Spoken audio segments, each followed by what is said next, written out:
everyone that the meeting is webcast, and those in attendance should refrain from using inappropriate language or making any defamatory statements. I'll start by the acknowledgement of country. The Yass Valley Council recognises the Ngunnawal people as the traditional custodians of the land and water and sky. We pay our respect to their elders past, present and future emerging leaders. We extend our respect to other Aboriginal and Torres Strait Islander people who live in the Yass Valley local government area. Now the prayer. Let us be still and remember the presence of God. As we commence our meeting, let us together pray for guidance and help. Almighty God, we ask your blessing upon this council, direct and prosper our deliberations to the true welfare of Australia and the people of Yass Valley.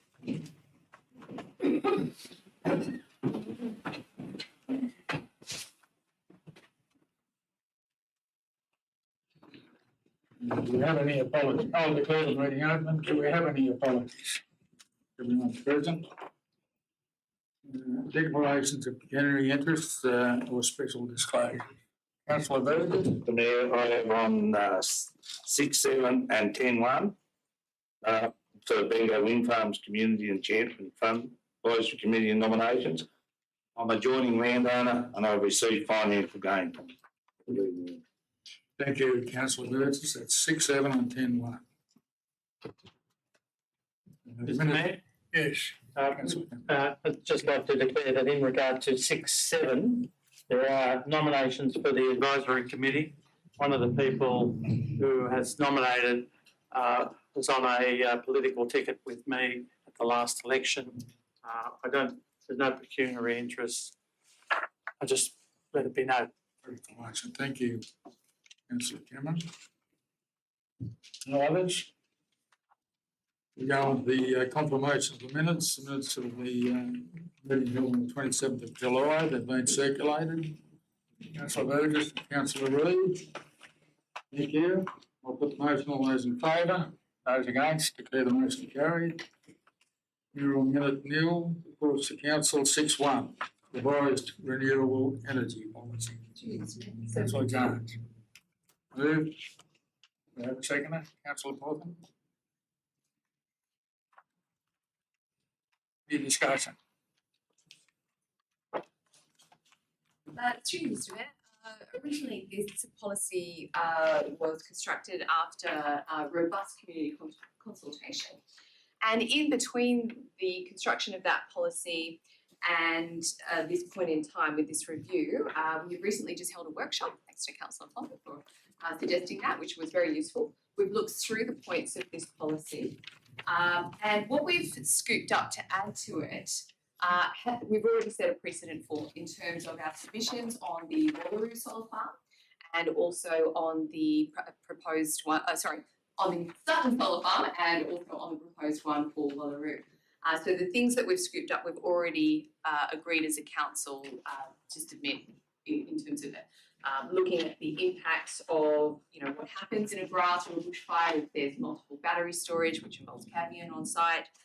And we've also, through the lived experience of having the turbine construction surrounding us, experienced what it does to our rental market. And unfortunately, the marketplace did not respond and there was a lot of housing pressure. So we've included a requirement for projects to develop housing solutions for their workforce. I would note that our Director of Planning is already making responses in terms of housing for these kinds of projects. And I think everyone around this room would expect that housing to be a quality solution. And we're putting on the table things that, potential projects for combined things like, council or private enterprise land, plus the companies coming on board. This is something I think our community expects us to advocate for them on. Because we do have an impact on our most vulnerable in the community when these large projects come in and take out the rental market. Thank you, Councillor Jones. Any further? Councillor I have an amendment. Mr Mayor, Yes, amendment's up there. thank you. We have a second it? I'll second. Councillor Butler. Speak to motion, amendment, Councillor Cameron. Thank you, Mr Mayor. I move an amendment to this motion because I'm very concerned that this policy needs to be put on public exhibition for community input. Okay, it's been 5 years now, since 2018, and 3 years before this current council was elected, prior to any consideration for adoption, by the Yass Valley Council. So we haven't had any community input per se in regard to this particular policy. One of the arguments that's been put forward is that there are only minor adjustments. I think including solar farms would have to be considered as a major change to the policy, because originally 5 years ago, when there were 4 councillors here at that particular meeting, there was a great deal of concern in regard to wind farms. Point of order, Mr Mayor, the policy originally included solar farms in it. Okay, but I think we are talking about large-scale solar farms at this stage. So I think there have been changes made. I think with the community needs to be consulted. A lot of things have changed in 5 years, as people would be well aware of, including a council election 2 years ago. So we do have a whole lot of new council faces at this particular meeting. I'd just like to point out that we have had increased frequency and scope of natural disasters. We've had floods, major fires in Australia. We've had all of those happening to serious effect on life and property. We only have to look in the last week or two to Maui in Hawaii, but they're still talking about 1,000 people not being able to be found. So the toll is crazy. Plus also in northern Canada, we've got massive fires, 69 fires still going in Greece. So in the northern hemisphere, the impact of climate change is really having a major effect on the world we live in. We've also in August had our first bushfire in Australia on the Sunshine Coast. So we're talking mid-August. So what's going to come is whatever, it could be quite serious. I mention all of this because a number of people have changed their views in 5 years about the so-called climate emergency. And we've got over 100 councils across Australia who put forward a motion declaring a climate emergency, of which many of them are in New South Wales, probably 50 or 60. So I think we need to have this motion up for consideration, or the policy up for consideration by the public. I think they need to be able to put their view about all of these issues. I think we need a renewable energy policy that also starts to look at what the future is going to be in regard to community batteries, etc. So I think we need to get some input from the community about this particular policy. I think there will be some people who will be very supportive of restrictions in regard to solar farms, seeing that one is being mentioned close to Yass. But I think the community needs input. Thank you. Thank you, Councillor Cameron. Any speakers against? I'm going to actually, Okay. I'd like to support, through you, Mr Mayor, sorry.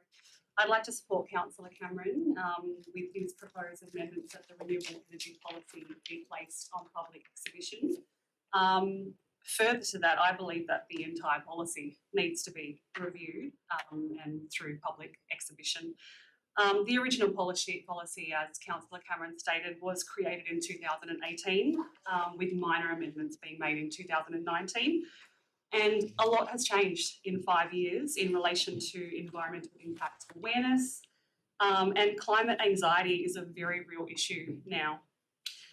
So in 2021, 3 years after this policy was created, the largest global survey was conducted in relation to climate anxiety in children and young people between 16 and 25 years, and their beliefs about how the government responds to climate change.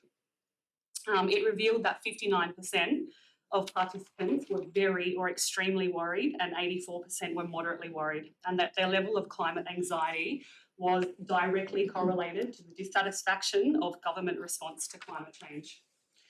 So I know that we're not a state or a federal governing body, but I think Yass Council is in a privileged position to be able to create policies relating to how it responds and acts to issues pertaining to environmental sustainability, which includes renewable energy. As the policy reads now, to me, I believe that the overall tone of it places precedence over not upsetting the way things are done now. It's very protective. And I just don't think that it's looking at the long-lasting effects that it has. And so I would support that this policy be taken out for public exhibition so that we could have a renewed engagement of the community in regards to what the policy actually says. Thank you. Thank you, Councillor Butler. Through you, Mr Mayor, would it be appropriate to make the wording consistent with how we deal with other policies, so if there's no significant objections, it be adopted. If there are significant objections, it comes to council anyway. Fine. Happy with that? Yeah. Through you, Mr Mayor, it's the period. I would suggest that if we don't ask, we won't know. So I'm happy to accept the amendment. Makes it pretty easy. Any speakers against the,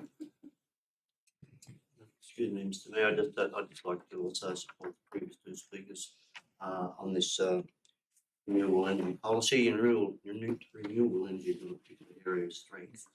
But that said, it's a policy area that is quick moving, and I think the fact that it hasn't been looked at too carefully in the last 5 years is a poor reflection on this council, and I think would reflect better on us that we put it out for public exhibition and get all community input to it.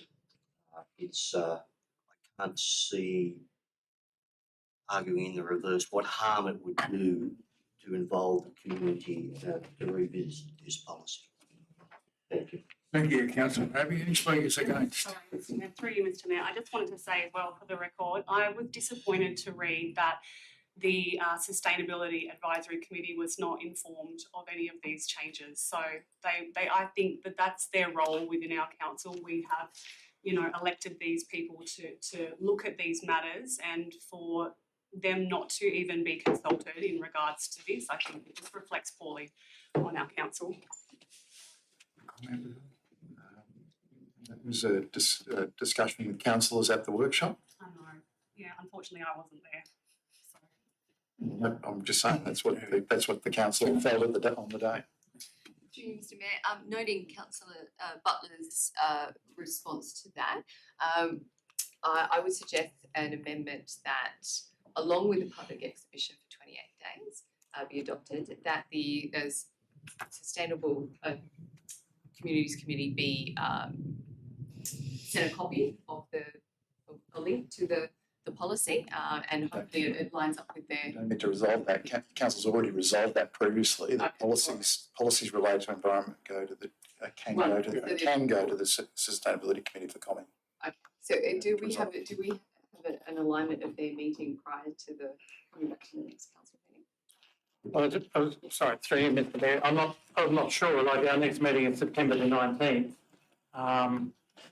I would be hoping that if we get quite a lot of feedback, that it could go to a special meeting of the Sustainability Committee. Okay, any speakers against? If not, the amendment, I'll put the amendment. All those in favour? Those against, declare it carried. The amendment now becomes a motion. I'll put the motion. All those in favour? Those against, declare it carried unanimously.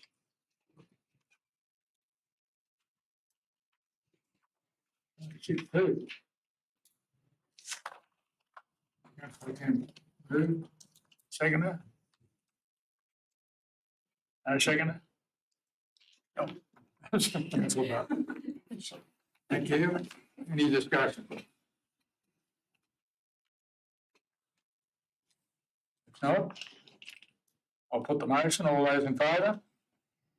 Those against, declare the motion carried. 6.3, variation to development standards, quarterly report. So move, Mr Mayor. Councillor Jones, seconded Councillor Coffin. Any discussion? Any questions? Motion, all those in favour? Those against, declare the motion carried. 6.4, modification of development consent. There's a recommendation. So move, Mr Mayor. Councillor Jones, thank you. Have a seconder? Councillor Abbey. Any discussion? Councillor Cameron. Yeah, look, I'm just going to speak briefly, might be a change. I am going to vote against this because, and I just want to explain my reasoning. You have a look at the submissions that have been made by neighbouring residents of this particular property, which is quite a large property. And there's 6 of them, and most of them are fairly detailed and fairly negative. I just think that if we have a situation whereby we're encouraging people to make submissions, say what they're concerned about, then I think we need to take notice of those submissions. And I think the negativity that's coming through and the points that are made are quite reasonable to basically, I'm not happy about sort of voting in favour of this particular development as modified with the conditions that they have. I also think, and I know we're under pressure staff-wise in lots of different areas, including planning, including compliance. I'm not sure to what extent we can actually keep on top of the situation as it develops out there. So that's just indicating why I'm voting against it. Thank you, Councillor Cameron. Councillor. It might be prudent to have some words from the Director of Planning and Environment, because from what I see, you've got some really huge challenges there in terms of the line of sight, in terms of people not wanting trees removed, but they still want safety. I think, it's a messy solution, but it looks like the only solution. Yep. Through you, Mr Mayor. Thank you, Councillor Jones. Look, I think the main issue relates to the access arrangement. So it's the entry point of Murray Bateman Road, the ability to provide the basic left and right hand turns, and also the internal access arrangements of Murray Bateman Road to the proposed second dwelling. The issues relating to the machinery shed, look, they're proposing to move the machinery shed from essentially one lot to another lot, and it would be in conjunction with the dwelling that is still yet to be built, and some changes to the architectural design and whatever of the second dwelling. Look, it's been subject to an assessment as per the Environmental Planning and Assessment Act, and I think that the solutions that are provided to council through the recommendations are reasonable. Okay, prepare to vote. I'll put the motion, all those in favour? Those against, declare the motion carried. 6.6, the local government conference. Councillor Jones, Councillor Abbey.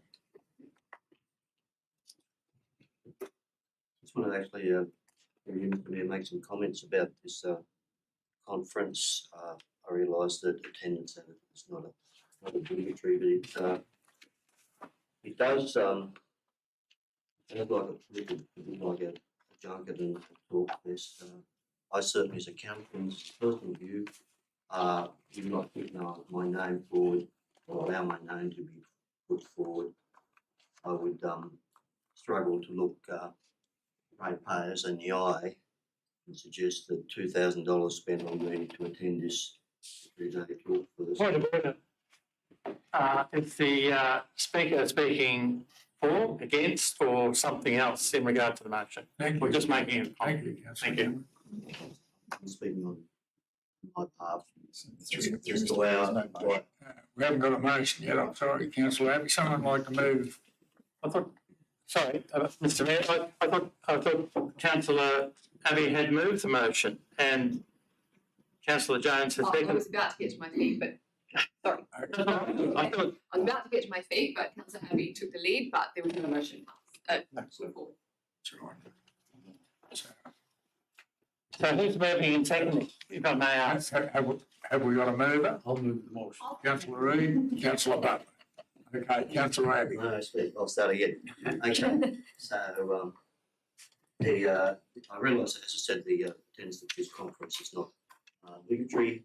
I, as I said, wouldn't permit my name to go forward. No. I just wouldn't feel comfortable for that amount of money, in pretty challenging economic times, that our community has been through, thinking of the weather events last year, a couple of them such as like, it rather looks like a thought fest and a bit of a junket. As I said, this is a personal view. But when I read the sentence here, it says to shape the advocacy agenda for 2024, I thought that's quite a nebulous concept for me. I understand, I'm not totally dislocated from a financial reality. My choosing not to have my name put forward is not going to make a big impact on the bottom line of the budget, but nevertheless, it may fill a few potholes, or we might be able to buy some more chemicals for our weed spraying program. And finally, to conclude, I just think that the optics of it is not good for me, and as a councillor, I'd like to show a little restraint and leadership to the ratepayers of this local government area. Thank you, councillor Abbey. Any speakers for the motion, councillor Reid? Yes, I think most people would say that going to a conference is a junket. I think talking to a few myself. But I think a lot of good comes out of a lot of these conferences. And I think if our councillors are willing, if we're willing to put forward a couple of councillors to go to it, and we have motions that we wish to be put to the local government association, I think that's what we should be doing. I actually don't think $2,000 is a great deal for something of that nature. Thank you, councillor Reid. Any further speakers? Councillor Jones. Excuse me, first I'd like to ask a question of our executive. We are members of Local Government New South Wales, that's why we've been invited. How much are our fees to be a part of this? From memory, it's around $20,000. 35. 35. Oh, Well, sorry. 35,000. So let's put all this in context. We paid $35K to be a part of this organisation, and now we don't want to have a say. So, if we're going to pay the $35K, then I think you've got to go all the way and commit to it. However, we can get across our points to other local government councils who are attending if we share the same view. For example, other members of the CRJO, the Canberra Regional Joint Organisation. We could also determine whether or not we actually have a motion from Yass Valley Council that we want to present there. So if we do, then I think we should definitely be there. If not, I think we should consider whether or not there is a neighbouring council that is going to vote in lockstep with what we would like anyway. Through Mr Mayor, just on that, yes, other councils might vote the same way that we would like to vote, but we're not voting. No, that's right. So we don't have any real influence. We can't give them a proxy, so that doesn't work. Look, I think this you need to do some adjustments to that motion. You need to name the delegates if you're going to send somebody, and you need to talk about which motions you want to be crafted for lodgement. So if you just want to send somebody, a couple of councillors to the conference, that's fine. Part 2 fails, you just don't need to do it, unless you've got something that you would like to have as a motion put forward. Remember, there's no guarantee that the motion will actually be debated at the conference, because in all my times that I've ever been to the conference, they've never got through all of the motions. Y is one of the last letters in the alphabet. Through you, Mr Mayor, unless we have a list of motions that we're prepared to move into a committee of the whole to debate, I suggest that we only go with point 1 and circulate via email. And if there is something that I take it it's in November. So Yeah. we've got one council meeting before, and so I don't think we need to decide on those motions, but it should come back to a council meeting, I think. 2 council meetings. Thank you. Oh, right, okay. Well, I support the motion, of course. Having been to one of these so-called junkets, Councillor Abbey, if you haven't been, how would you know what's involved? And I think there's quite a lot of stuff that comes out of those sort of meetings. The last one I went to, a significant figure within this valley came up to me and said, "Oh, you're from Yass. Oh, I've never seen anyone here from Yass beforehand." And this is a person who has an important position within this community, as far as I'm concerned.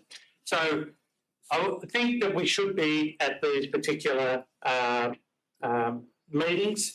I think it provides an opportunity, as mentioned here, to network with other New South Wales councillors and learn about the future of local government from a range of speakers. And it fits in with our strategic direction. I don't think we're sitting here making decisions in isolation. We become a silo if we do that.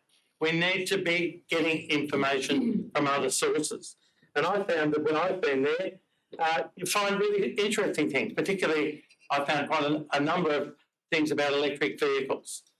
So I thought that was quite a reasonable position. I also found that the last one that I went to, there was a stand, a promotional stand, talking about how easily, using technology, we could survey not only the community but also staff to find out exactly what they're thinking about how the council's operating. And I was very interested in that particular proposal. So I think there are good things that are there. And I think we should be aware that if we do go to these things, that we can learn a lot and we should be bringing things back. I just think that we don't want to put our heads in the sand and basically say, because it's going to cost a bit, and as you say, if we're already outlaying 35,000, which is not a figure that I was aware of, what's $2,000? And that's an estimate that was provided at our recent Tuesday meeting. So all I'm saying is that I think we should be trying to get people to go to these, and I think we should be getting a range of people to go. Okay, and I don't think it's punishment, Jim. Thank you, Councillor Cameron. Councillor Roy. Yes, a question through you, Mayor, to the CEO. Chris, what motions have come out of this that have been significant? Anything? The most significant the most significant challenge facing local government is the financing of local government. Every time it's been put up to any level of government, it's never been supported. But it's still on the books as a policy. So that's one of the biggest challenges. I think even ALGA, the federal, which includes other councils from other states, have simply asked for a modest 1% increase in the FAG grants, federal assistance grants, and that didn't get any traction with anyone. Councillor Dunn. Thank you, Mr. Mayor. Just a comment on the supposed junkets. We have a problem in this state in the fact that local government is dominated by the city councils, who have a tendency to make recommendations, debate motions without any idea of what the impact is on regional Australia. Unless we have a representative there who can point out the error of their ways, we can hardly complain when they do something stupid. Through you, Mr. Mayor, that I tend to agree that the problem we have with the local government local government association is that it is not an industry body, it is a representative body. So the more people that live in an LGA, the more votes that council gets. But the only saving grace is that metro councils can only vote for representatives from metro areas, and rural councils can only vote for councillors in rural areas, and there's 10 each. So I don't think it's a true industry body. A true industry body will be one council, one vote. And doesn't matter how big you are, it's an industry body. That's how most other industry bodies work, except for local government in New South Wales. It's seen, I think for a number of players, it's seen as a bit of a playground for higher office. Well, it's certainly an opportunity to make your presence felt. Every conference I've ever been to, and I've been to quite a few, there's always maybe 6 or 7 dominant individuals who speak on virtually every motion, and everyone knows them after a while, and it's no time at all before they're a candidate for state parliament or federal parliament. But anyhow, that doesn't mean that they're not effective. Some of them are very effective and very valuable, make a great contribution. Anyhow, you happy to vote? We need some nominations. So we have 2 votes, so that's certainly one person can't cast 2 votes, they're going to cast 1 vote. So if 2 people went, we would be able to cast both of our votes. So that would be my only suggestion. If you're looking for somebody to go and vote, I would suggest you need 2 people. going to be a futile exercise unless someone puts their hands up. I support the motion, so I suppose I better go, but I would prefer if somebody else went. I'm pretty sure I could go. I just have to double check. It's Sunday, Monday, Tuesday, is it? Saturday, Sunday, Monday, I think.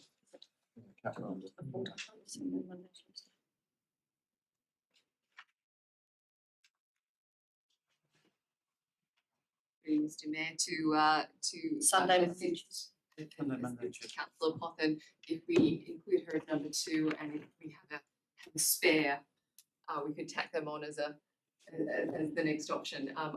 They're the 2 not available. So we've got Councillor Cameron, Councillor Pothen. Just through you, Mr. Mayor, I'd just like to add that I actually agree with Councillor Abbey's sentiments of what he said at the start. So it's a little bit of a head thing for me.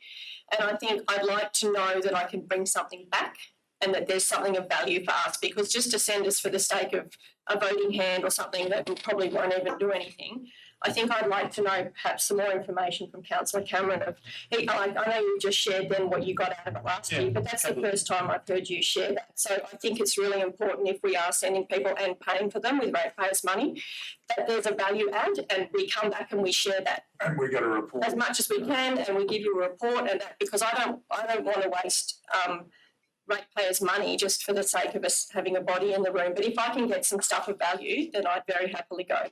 So. Thank you, Councillor Pothen. Any other interest? That's true, Mr. Mayor. Due to the tyranny of distance and family commitments, these kinds of things are very prohibitive for primary child care people in the family, and I appreciate our councillors who are able to stepping up. Thank you. Okay, well, there's no further hands up. We'll settle for the moment on Councillor Cameron and Councillor Pothen. Okay, ready to vote?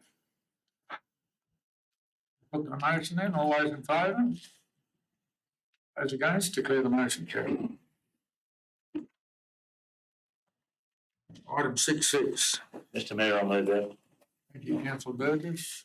Councillor Reid. Any discussion? Mr Mayor, I think it's straightforward. Kangaroo Cricket Club got 50-50 grand from New South Wales Cricket, and they just want a bit of money to, well, not money, to get the council to do the rubbish for them. Get up to 10. Thank you, Councillor Burgess. Any further discussion? Mr. Mayor, I just would like to put on the public record that this, I think, is so great for the whole community out there of Gundaroo, and what they're doing is improving the facility, which obviously everybody uses even on the weekends and stuff. So I just want to say congratulations to the Gundaroo Cricket Club for obtaining the grant, as well as what they're doing to improve services for everyone, so. Thank you, councillor Potter. I'll put the motion then, all those in favour? Those against? Declare the motion carried. We go out for this one, Mr Mayor. Councillor Burgess. 6-7. Move 6, 7, 6, 8. Thank you, councillor. He's not. Councillor Turner. No. So, just asking a question. What's happening at the moment? We're waiting for a second. For what? Through you, Mr Mayor, moving seconded. Thank you, councillor. 6.7 or 6.8? 6.7. The 6.7 Suggestion was move both. 6.7. No, councillor Turner's suggesting it's both. Yes, yes, he's moved that. Okay, I'll move a point of order then, please. Okay, I don't disagree with 6.7, but with 6.8, I'm a little bit concerned that this particular motion about the leasing of vacant rural service sheds should be withdrawn, as it fails to include all aspects that councillors are being asked to consider in the confidential discussion. I think it's important in the interests of transparency and accountability to our community for agenda items to actually reflect what is going to be discussed in the confidential section, not in detail, but in general. The wording of this heading appears to have forgotten some important aspects to be discussed by councillors. I'm asking that the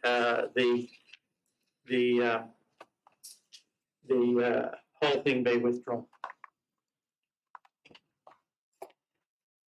Through you, Mr Mayor, can we seek some advice from our CEO? Yes, Well, two things. I think actually I have to deal with them separately because councillor Burgess has only got interest in one of the matters, not the other one.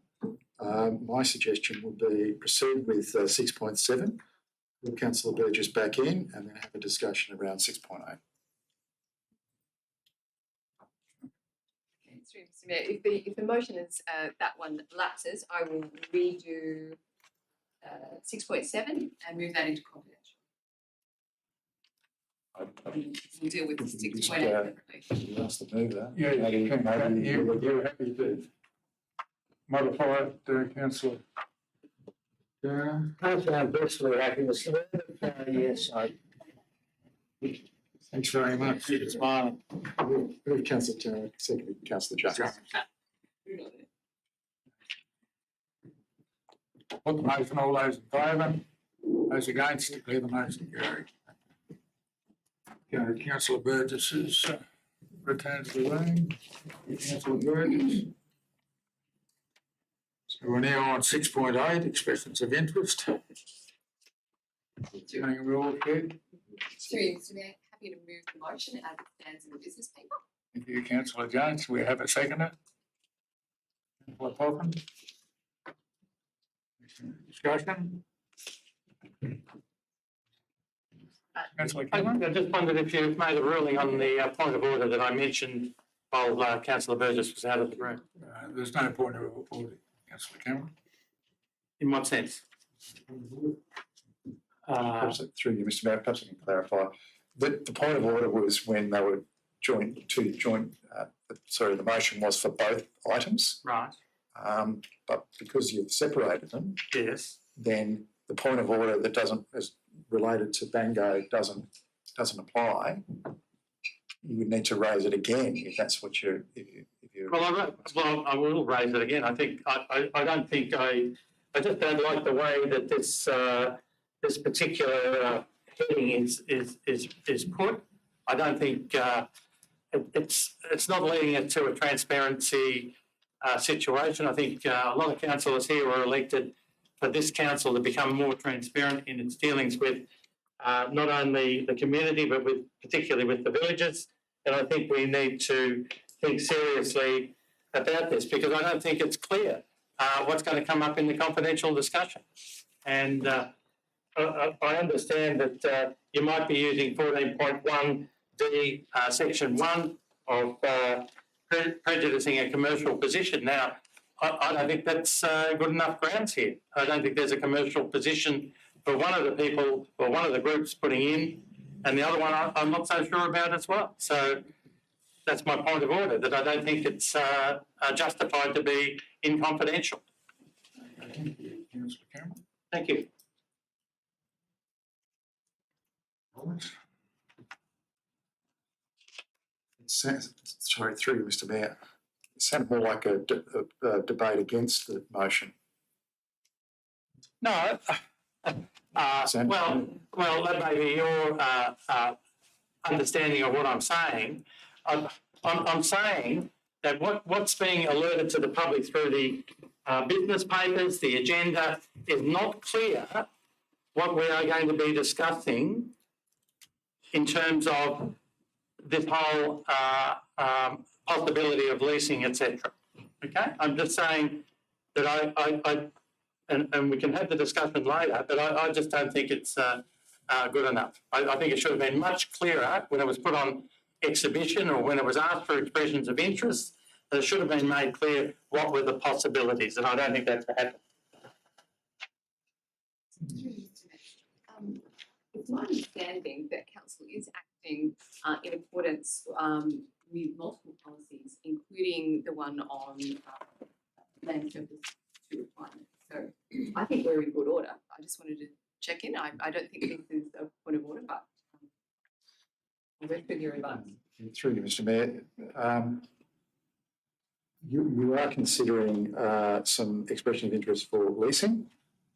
The evaluation is appropriate to deal with in closed session because, again, we're talking about interests that have been placed before you that involve consideration of one description or another. As we know, when we deal with tenders, sometimes we sometimes we would reject tenders. We don't telegraph that in the open report, and in some instances that has led to negotiations with one or more of the tenderers, or in fact other parties. And that's usually an evaluation that comes out of the assessment of the expressions of interest. This, in fact, may be one of those reports. Councillor Turner. I think we're losing sight of the issue here and the fact that this is an expression of interest. There are ratepayers involved in here who have made tenders, who have financial details here which are not generally in the public interest at this point in time. I know one of them is in here now, but we're hardly likely to be discussing their financial offers on a business proposition in the middle of town in an open meeting. Very sorry, but I think that the financial people will agree that we may discuss our options and what we do with it, but we certainly should not be discussing the terms and conditions of the year. Thank you, councillor Turner. Okay, someone like to move? It's moved. Motion, yes. Any further discussion? If not, I'll put the motion. All those in favour? Those against? Councillor Cameron. Thank you, councillor Cameron. We'll move on to 7.1.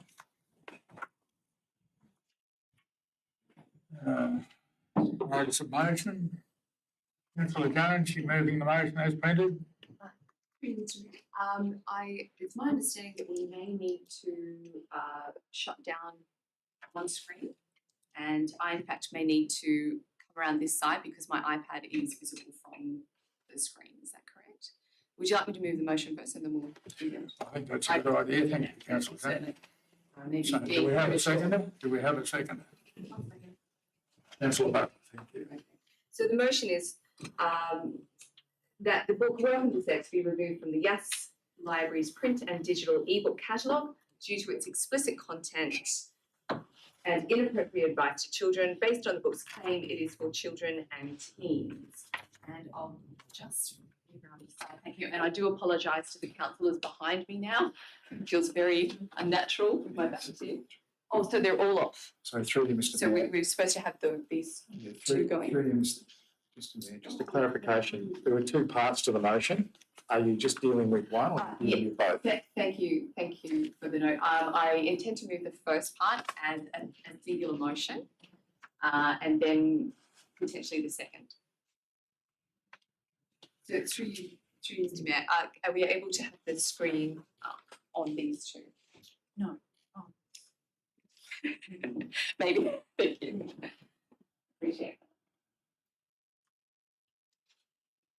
it. Okay. Councillors, we are responding to a book challenge, and to do this, we're using the State Library Council's guidelines. Now, normally, we would check if the book has been classified by the Commonwealth, whether or not it's restricted. No, this book isn't. If no, no action is required by the library. However, notwithstanding the above, the guidelines state it is recommended that libraries have procedures for the reconsideration of collection items.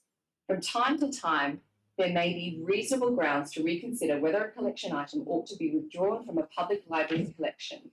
For example, if publications are found to contain inaccurate, misleading, or outdated information. And there should also be a process for our readers to bring these items to the attention of library staff. And that should be part of our collection development policy. Next slide, please. The book I'm challenging is called Welcome to Snakes, part of a series of books aimed at age 11 and up, according to the inside cover. It states whether you're an apprehensive 11-year-old or curious 14-year-old or the parent of someone with a bunch of questions, this book is reassuring, interesting, and full of the info you need. Sex education books are a vital tool for our families and teens to discuss and learn, and should be part of our library's collection. However, local families have raised the alarm over this particular book. It was first found on our new issues stand, which is right next door to where mums and kids are checking out their books. And this is the picture here of where this newsstand is. You have to walk straight past it to get to the kids section. Now it is held in the 12 plus young adult collection due to public advocacy.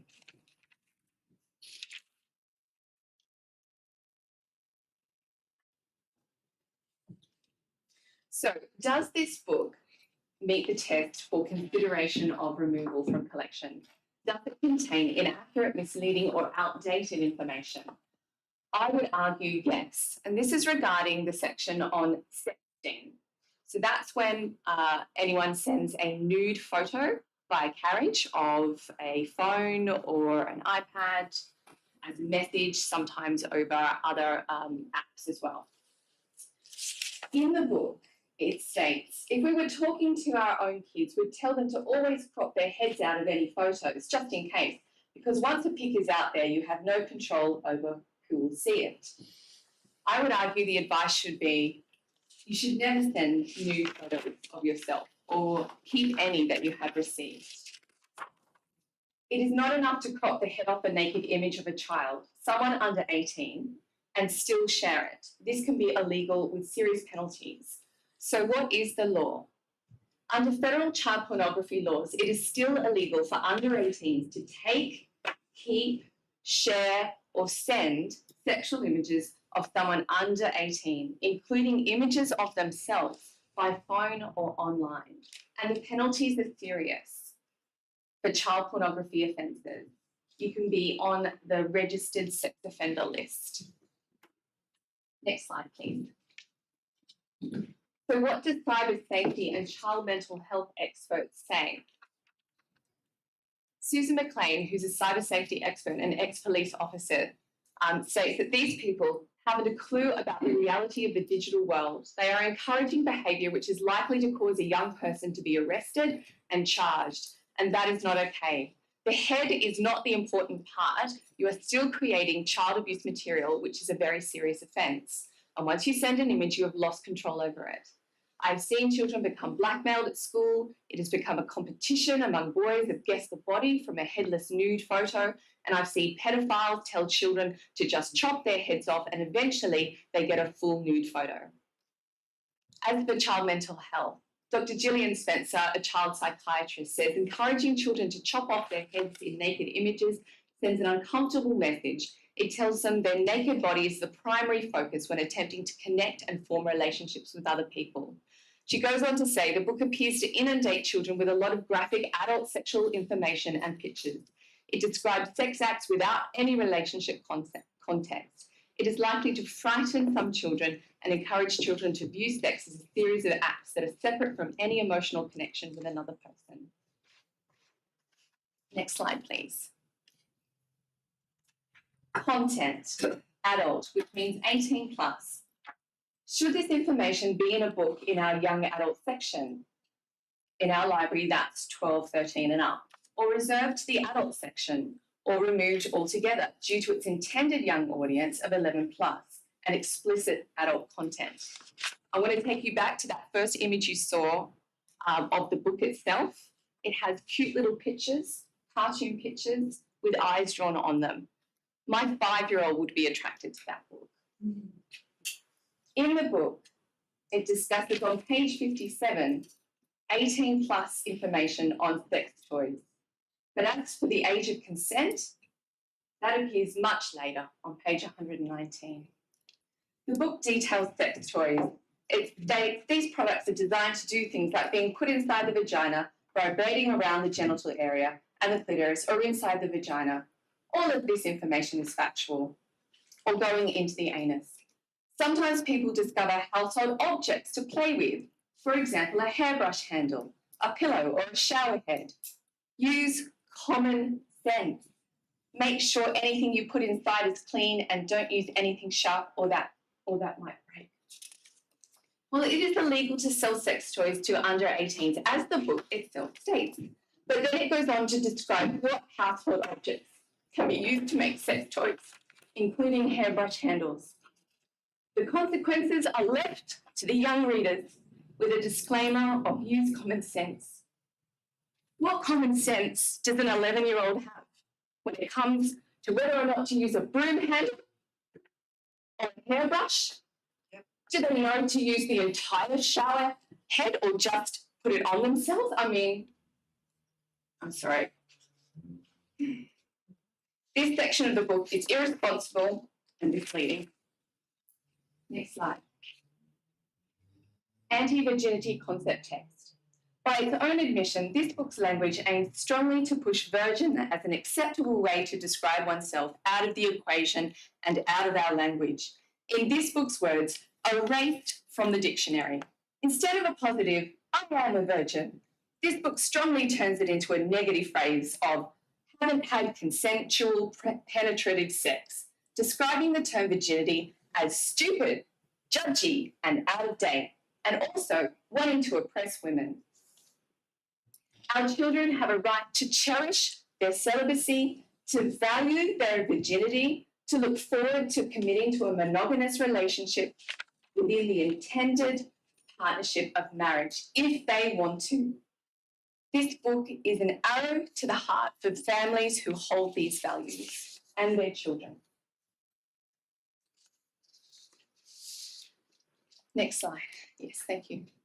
Why have vulnerable, marginal groups been assigned a pro-sex peer group of fictional or real commentators within the book's pages? Quoting from the book, the flags indicate that they identify early high school, between year 7 and 8, I wanted to put myself on the map and make sure people knew who I was into and give myself the opportunity to have sexual experiences with people of the same gender. Written by Cara at the age of 19. She's reflecting, whether she's real or fictional, on her years 7 and 8, children who are typically between the ages of 12 and 14. This is well below the age of consent, which is 16 and 17, depending on what state you're in Australia. In closing, on balance, does this book reflect our community's values and do no harm? Does this book pass the book challenge criteria? From time to time, it states in the guidelines, there may be reasonable grounds to reconsider whether a collection item ought to be withdrawn from a public library's collection. For example, if publications are found to contain inaccurate, misleading, or outdated information. Thankfully, this is not the only sex ed book on our shelves, but the responsibility lies with us as counsellors to ensure what's there is not inaccurate or misleading. Thank you, counsellors, for listening. Thank you, councillor Jones. Councillor Abbott. Through you, Mr Mayor, I'd like, if I may, speak against the motion, motion one. Thank you. To indulge in understatement, this has been quite a passionate topic and issue, the withdrawal of a book from collection, as in Welcome to Sex. And to be honest, I have some empathy for both sides. I am a qualified librarian, so therefore I'll endeavour to discuss this issue with professionalism and also with endeavouring to be dispassionate. I qualified, my library qualification I got in 1982 for the Great Diploma in Library and Information Science from Ku-ring-gai College in North Linfield in Sydney after I'd finished my degree. So I was qualified in 82 and my first job was at Queanbeyan City Library. I later worked in academic libraries, Australian Defence Force Academy Library, which is a university college with the University of New South Wales. Also did some casual work at ANU cataloguing. And subsequent to that, I worked in a special library down in Woden, Department of Community Service and Health, in other words, a government library. They're the main three styles of libraries that we pretty much have in Australia. Yass Valley Library and Queanbeyan City Library have quite a few things in common. They are public libraries. Within the library, they have adult and children's collections, and they're run by council. In my first job at Queanbeyan City Library, my technical term was what's called a reader's advisor. In other words, a reference library. But being a small library, you multitask. So I was a reference librarian, I was a cataloguer, I was a cataloguer, and also I worked in acquisitions or collection development. That explains it better. So I was a librarian from 83 till about 89 in the ACT for about 6 years. And when I was at the Australian Defence Force Academy, I specifically worked in the acquisition section. And it was a very comprehensive section. You might find it hard to believe because you might think it's just all military stuff, but the undergraduates there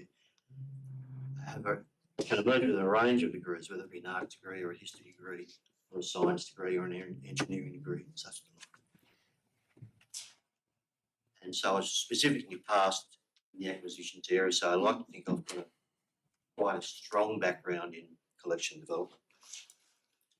In my 6 years as a librarian, there were no occasions where in the pond I was asked or was aware of an item of material, be a book or a non-book form, to be withdrawn from the collection, public library collection, academic collection, or special library collections. With respect to motion one, I'd like to refer to this document here. I'll read out its title. It says Access to Information in New South Wales Public Libraries, Library Council Guideline. More specifically, it's a policy statement and it's to do with collections. It makes 5 points, which I shall touch on, won't read in full. First one, the public library has a role as an unbiased source of information and ideas, including online content.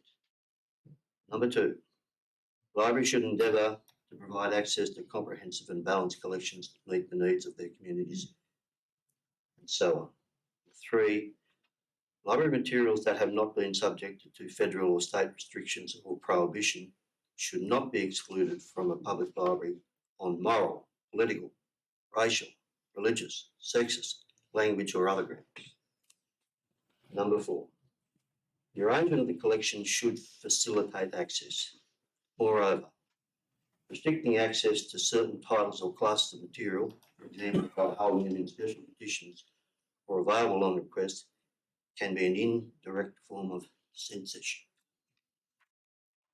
Last and certainly not least, number 5, collections should not be limited because of the possibility that children may access these collections. Monitoring the reading of children is the responsibility of their parents or guardians. Can I just say that last point absolutely lacks ambiguity.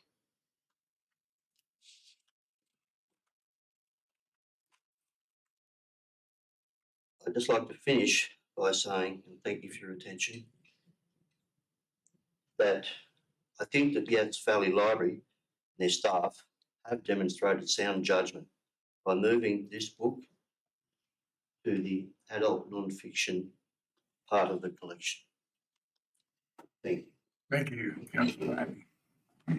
Any further speakers for the motion? Speakers against the motion? Councillor Abbey. Yes, I'd like to, for you and some councillors.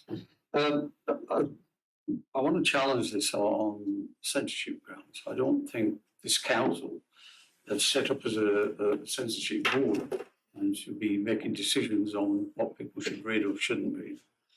And although I do take Councillor Jones's point that there's some very explicit material in there, and my real issue is that perhaps that isn't the correct classification for that book.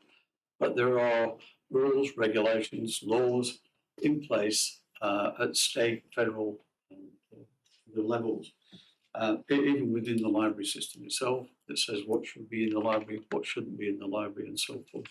I don't think it should be up to this council to be making those kind of decisions.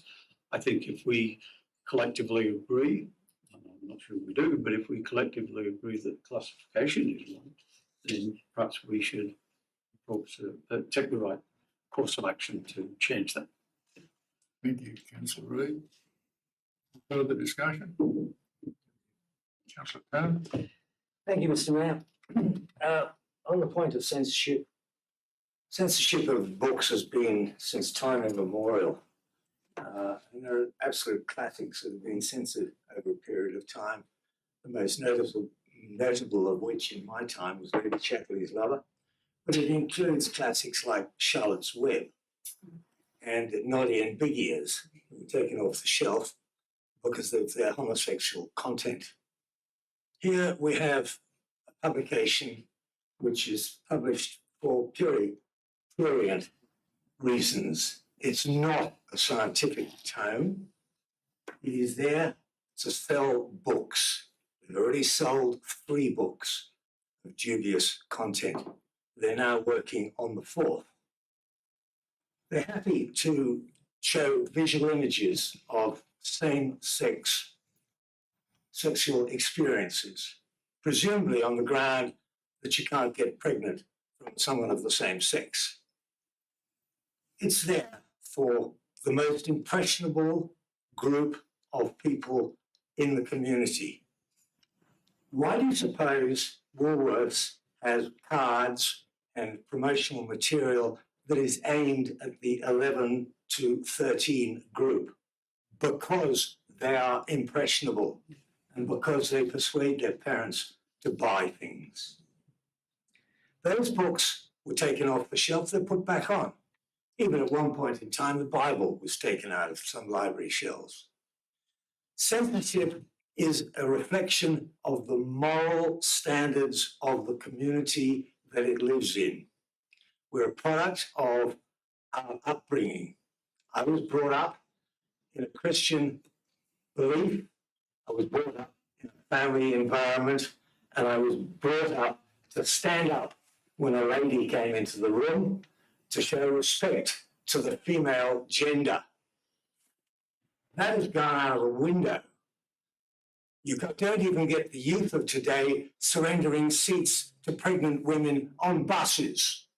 Our moral standards have gone out of the window, and it starts in the libraries.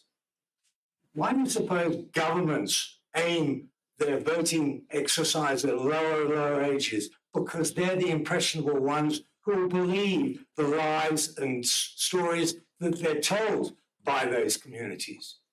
We have an opportunity here to say, I'm sorry, this is unacceptable in the Yass Valley. And it's time we did something about it. The books, like Lady Chatterley's Lover, had some literary merit, written by a very famous author, D.H. Lawrence. This has no literary merit, zero literary merit. It has somewhat dubious advice on what you should and shouldn't do during sex, but it does not elaborate in any shape, form, or kind on the consequences. You buy a packet of cigarettes, it will show you what happens to your lungs. If you indulge in betting on the television, it will tell you what happens to your money. This doesn't tell you that if you indulge in anal intercourse, you will wind up with piles, you will wind up with sphincter problems and probably incontinence for the rest of your life, walking around wearing nappies as an old man. It won't tell you that you'll get genital herpes. It won't tell you that unless you practice the cleanest of practices, you are going to get sick. Where in this book does it tell those kids what's going to happen to them when they follow the supposed advice of experts? They're not experts, they're there to make money. They want to sell a book, pure and simple, and I'm afraid, unfortunately, we've contributed to it because we're now debating it, we're out in the general public, everyone's saying now, oh, what's in the book? Surest way to increase sales is to get it on the ABC. And it was on the ABC this morning. Come on. You want to go? You want to go?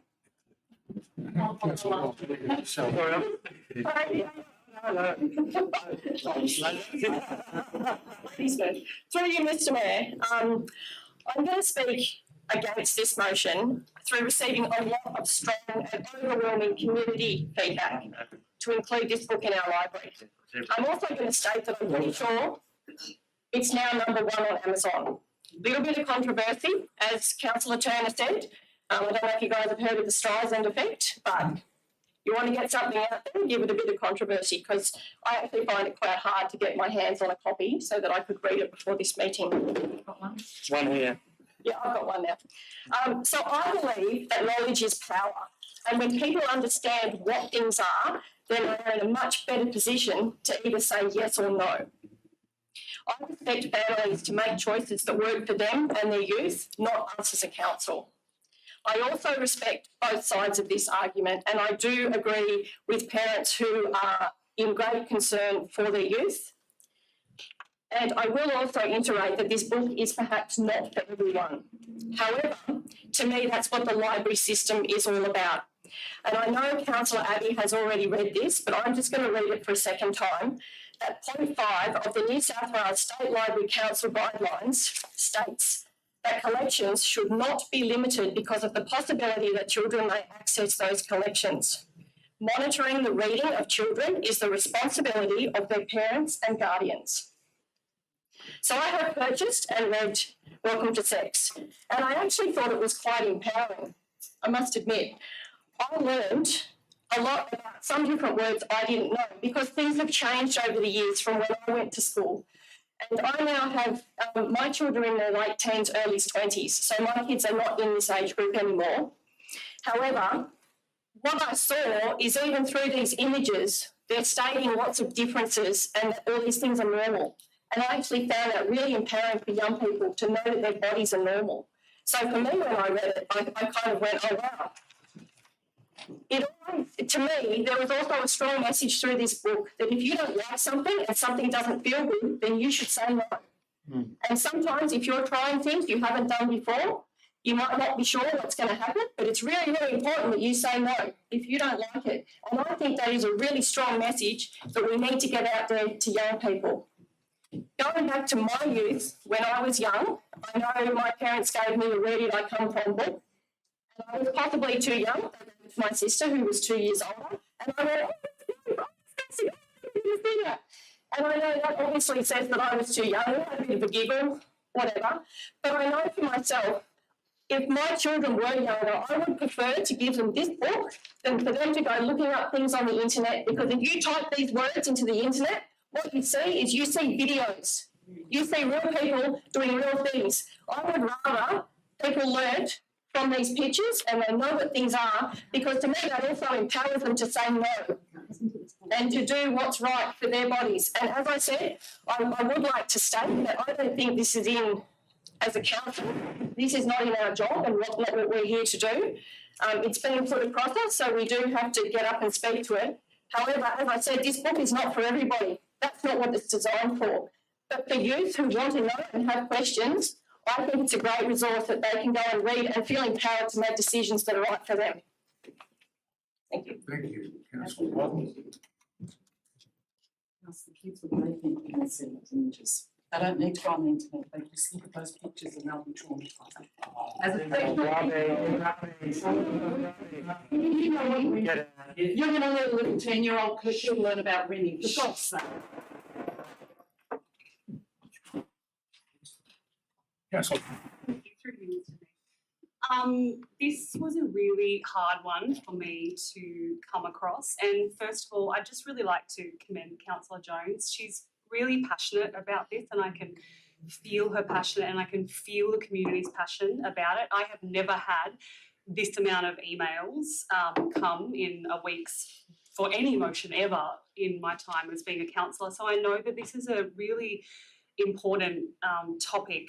I've got 2 young children, an 11-year-old and 8-year-old, and we go to the library and I don't monitor what they're doing. I'm really focused on the books that I'm choosing. I don't know where they are in the library. So it did, I did have to think about that, but really it brought it down, if anything, that's on me. I'm not supervising them. I need to, there's lots of books in the library that they could read that I would be, oh my God, what are they reading that book for? And that's my issue, that I'm not supervising them. So my 8-year-old would not be going to the adult fiction section now. He just wouldn't do that.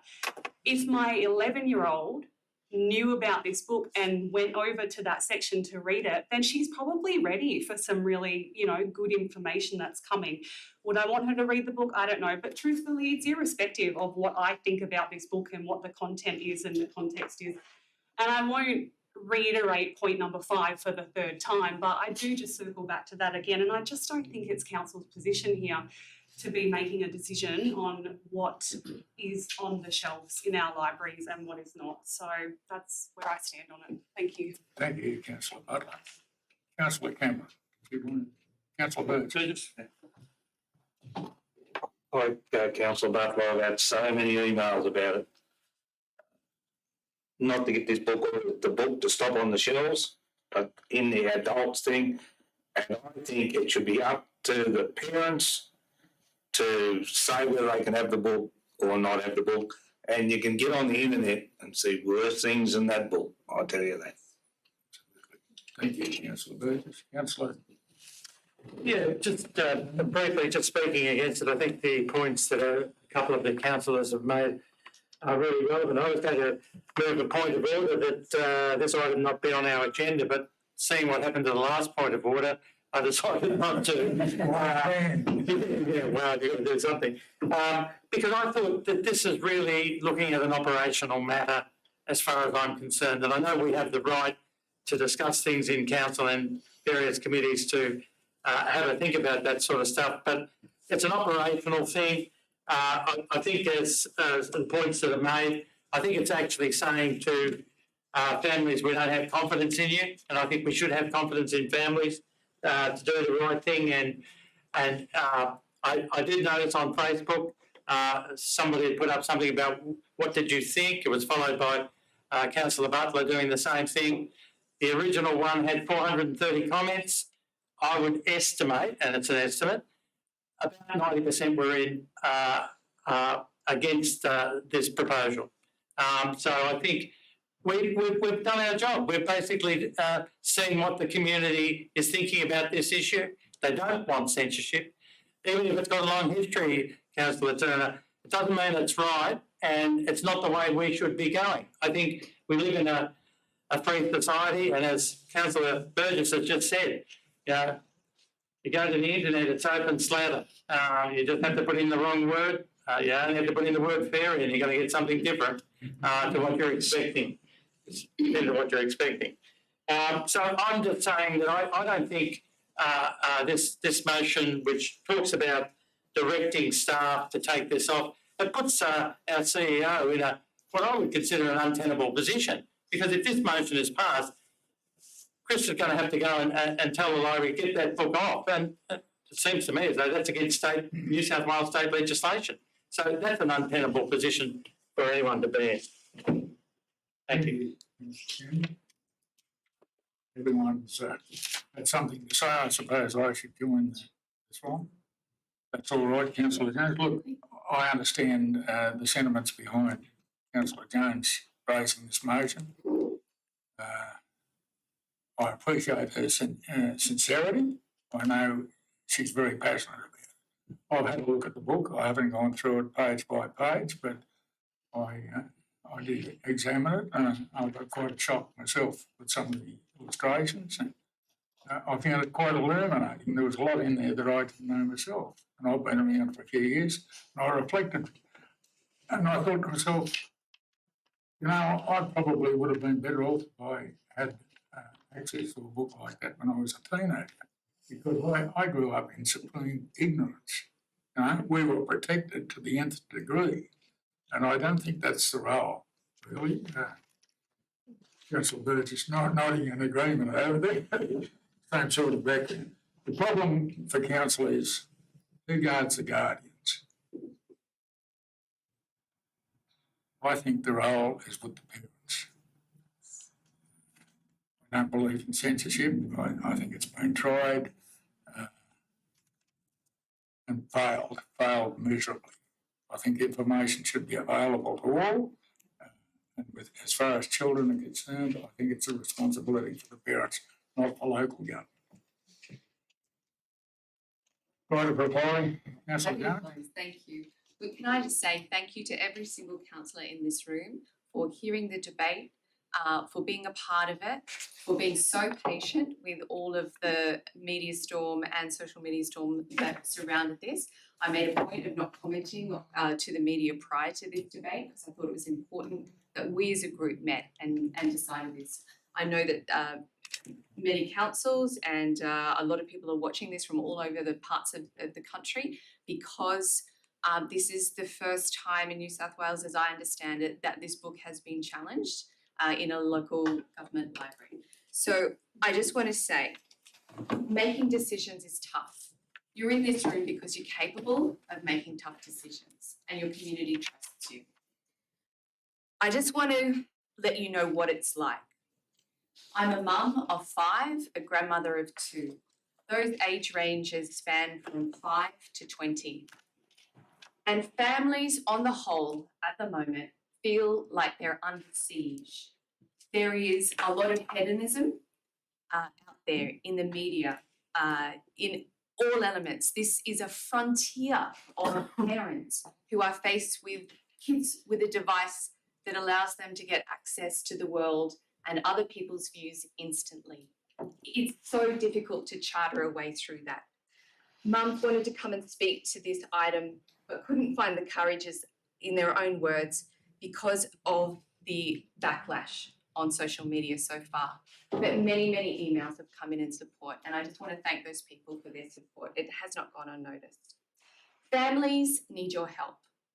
It takes a village to raise a child. And I felt for Councillor Butler stating, I don't know that, what my kids are doing, in that section. It would be reasonable to assume that if your child walked up to a book such as this, that there would not be an image of people having sex in it. When it's coloured like this with little fruity eyes, if they couldn't read and they come and pick this up off our new release bookshelf before a parent had a chance to grab them, and I've been in that position. I've had toddlers run out the door and had a teenager still in that one section.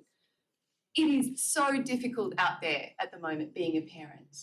And I weep for the children that might come across this of their own accord, because it's not just in our adult section, it's in our young adult section. So anyone, age 12, so that could be year 6, or young ones in high school wearing a high school uniform could walk up and borrow this and leave with it. But moreover, anyone, whether you're 4 or 5 or 6 or 7, could walk up, take this off a shelf and read it in the library. Okay, so this is a dangerous book because it includes inaccurate and illegal information. And I want to just close by bringing you back to the reasons why I stated for this book challenge. We have no course of action if this book has not been restricted. And the only book that I understand is restricted is American Psycho in our library. So yes, the onus is on mums and dads to do their job, but you shouldn't be walking into a library feeling that nervous and on the defensive that a brightly coloured book on a shelf is going to contain that kind of information. As I stated before, we have an avenue to remove things from our collection if it contains inaccurate, misleading, or outdated information. This book contains information that if a child takes a photo of themselves, chops their head off, and sends it, they are committing a crime. This book should not be in our library because it contains inaccurate and illegal information. Thank you, councillors. Thank you, Councillor Jones. Can I make a comment? Well, Councillor Jones, close the debate. Councillor Rose. Well, the comment was that You want to make a Point of order. I mean, Lady Chatterley's novel was a great example of banning the book, and it made it very popular. And that's happened throughout history. Sorry. My apologies. Prepare to vote. All those in favour of the motion, raise your right hands, please. Councillor Jones, Councillor Turner. Those against? I declare the motion lost. I presume that the second part is null and void, is that? If you run down again. Okay, we'll go straight on then to questions with notice. There is a response there. Councillor Cameron? Yeah, look, I'd just like to make a quick comment. I can understand that there are reasons why this has been put off until September. I'd just like to make the point that I've been notified that Queanbeyan are looking at this in quite serious detail recently in the last couple of months. So we've been a couple of years ahead of them, but I'm not sure if we're going to be able to say that in another month's time. Thank you. I have to wait and see. You will indeed. Thank you. Mr. Mayor, if I may make a comment, thank you. I made a comment earlier in our discussions on these questions on notice. They're recorded in the minutes as the explanation has been provided in the business paper. I think the general public, again, talking to Councillor Cameron with the transparency, if a question's been asked on notice, there is obviously public interest in the answer. And it shouldn't have to go to our business paper to find the answer to the general public. If the answer that's given to us in the business paper can be included in the minutes, I think it'd be a step in the right direction. Thank you. Through Mr. Mayor, there are some issues with that. The comments of the senior staff generally may not themselves be correct in the eyes of the people who make the decision at the end of the day.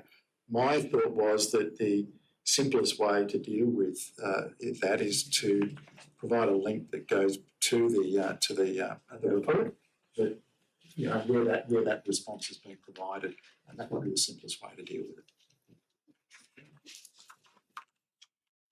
Okay, moving on. Minutes and recommendations of council committees, 9.1, notes of the youth council.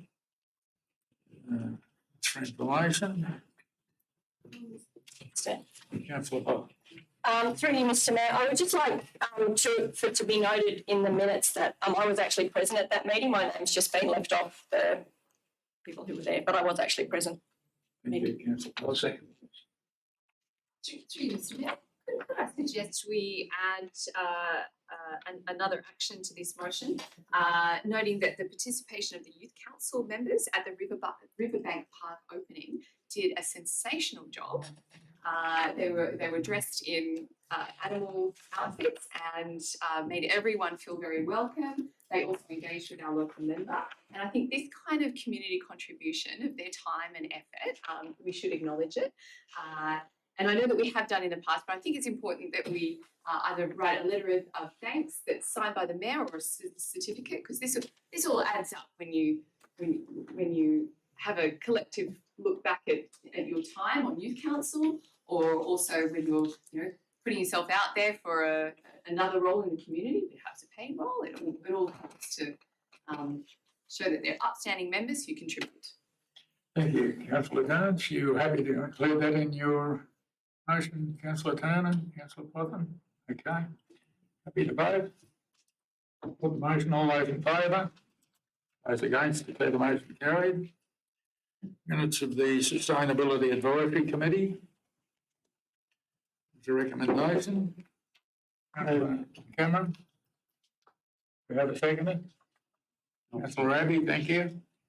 Councillor Cameron. Through you, Mr Mayor, just to make a quick comment. Sorry, the Sustainability Advisory Committee is a very active committee, and recently we've been doing research on community batteries. And I think this will be a topic that will be coming up more and more, whether it's in new suburban type developments. Probably I shouldn't use the word suburban, but larger scale developments. Maybe the villages might be looking at this as well. The paper is with the agenda for the May 23 meeting. It's a good read for the future. It's only 5 pages. I'll email it to all councillors in the next week so that you have it available. Thanks very much, councillor Cameron. Any further discussion? Okay, I'll put the motion. All those in favour? Those against, declare the motion carried. Minutes of the Country Mayors Association. There's a recommendation. Councillor Turner. Councillor Reid. Any discussion? Councillor Cameron. Just making a comment again, it's a bit like the Local Government Association. I think it's a little bit disappointing that we haven't had representation at the most recent meeting in August, and I'm not sure how often we are getting to these particular meetings. But there were good items discussed at that particular meeting, particularly on social housing and a concept that I'm not that familiar with called land banking. Basically trying to address that problem or that concern, which is becoming very significant across the state of New South Wales, if not Australia.